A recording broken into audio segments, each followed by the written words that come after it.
మనకి yoke part దగ్గర అంతా వచ్చేసరికి కంప్లీట్ గా హ్యాండ్ వర్క్ ఉంటదండి. సీక్వెన్స్ అండ్ కడ్దానా వర్క్ అయితే ఉంటుంది. సో చూడొచ్చండి, ఇదంతా మనకి యోగ్ పార్ట్ దగ్గర నెట్టెడ్ మీద మనకి వర్క్ వచ్చింది అనమాట. యోగ్ పార్ట్ దగ్గర అంతా చూసుకుంటే మల్టీ కలర్ థ్రెడ్ వర్క్ వచ్చింది, దాని మీద మళ్ళీ మీకు మిర్రర్ వర్క్ వచ్చింది.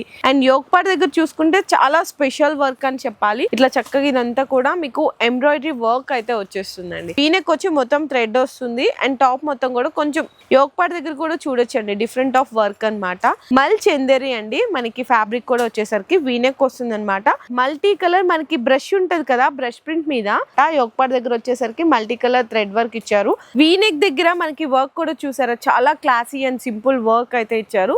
మీకు గేరా కానీ అండ్ విత్ కానీ అండ్ మీకు బాటమ్ లెంగ్త్ కూడా, మీకు బాటమ్ సైజ్ కూడా పర్ఫెక్ట్ అట్లానే వస్తుంది అనమాట. థ్రెడ్ వర్క్ వచ్చి మీకు దాని చుట్టూతో అవుట్ లైన్ అంతా కూడా కడ్దానా అండ్ బీట్ వర్క్ తో అయితే వస్తుంది. మొత్తం కూడా మీకు ఇట్లా హ్యాండ్ వర్క్, పర్ల్ వర్క్ తోటి వచ్చేస్తుందండి. స్టోన్ వర్క్ తోటి టాప్ అంటే మనకి టాప్ ఏ కలర్ లో ఉందో అదే కలర్ తోటి బీట్ వర్క్ వస్తుంది.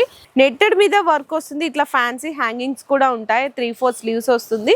అండ్ మీకు సింప్లీ పర్ల్ అండ్ కడ్దానా తోటి చిన్న చిన్న బుటీస్ లాగా మొత్తం హ్యాండ్ వర్క్ బంచెస్ అయితే ఇచ్చేసారు.